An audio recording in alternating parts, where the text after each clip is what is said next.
everyone, may ipapakita po ako sa inyo ngayon kasi yung mga damit po natin ay para hindi panirahan po ng ipis, mga insekto. Kung alam niyo po ito eh. Ito po yung Naptalina. Hindi ko na ipapakita po ang brands nito kasi bawal po.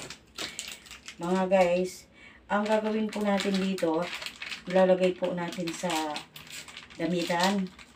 Umikot ka nga po para makita nila. Ito po ang aking gamitan dito. Karamihan kasi po dito para mas preserve po ang aking mga damit na kinulayan. Para hindi po siya pamahaya ng mga ipis o kaya insekto. Yan, lalagyan ko po nito. Yan. Para bumango po yung damit namin. Karamihan po sa mga damit ko, kinulayan ko na po. Ayan o. Kung mapapanood nyo po ito, mga kinulayan ko po yan. Ito po nyo. Yan. Lalagyan ko po siya ng 3. Ganun din po dito sa baba.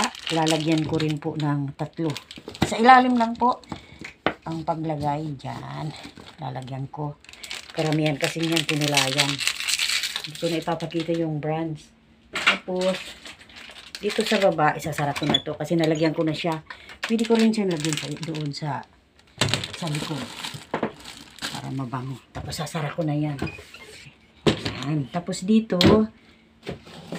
lalagyan ko rin to. Ayan. Lalagyan ko rin yan ng dito sa ilalim ko nilalagay ko yan. Yan. Bahala na po kayo kung ilan ang ilagay niyo. Mabango po to. At ito naman po, lalagyan ko sa ilalim. At ito naman po ang karamihan sa mga aking mga kinulayan. Andito po siya, oh. Dito po siya, mga kaibigan. Oh. Gagawin ko po dyan.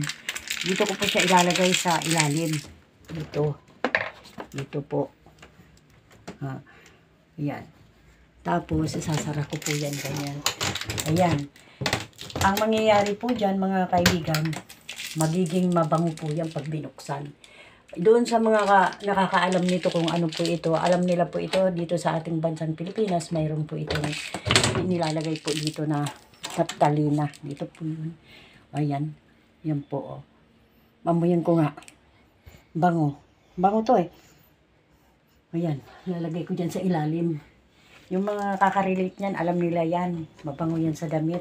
Ayan, ang mga kinulayan ko pong damit, kung paano ko po siya i-preserve. Ibig kong sabihin, paano ko po siya itago. Ang ibig ko pong sabihin. Kasi hindi na po ako mag-i-edit. Diretso na po yan. Ayan po. Tapos isasara po siya ng ganito. Ayan. Wala po siyang lock. Ganyan lang po yan. Kasi sira-sira na. Ayan po ako maglagay ng pabango sa aking damit. Hindi lang pabango. Kundi po pang ano ko rin po ito. Pang ano sa mga ipis, langgam. Para hindi po langgamin ang ating damit.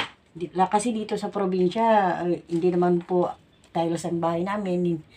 Simple lang po ang bahay namin. Kaya ganito ang ginagawa po namin dito sa probinsya. At hanggang dito na lamang po mga kaibigan ang aking video. Ito po ay isang update ko lamang po.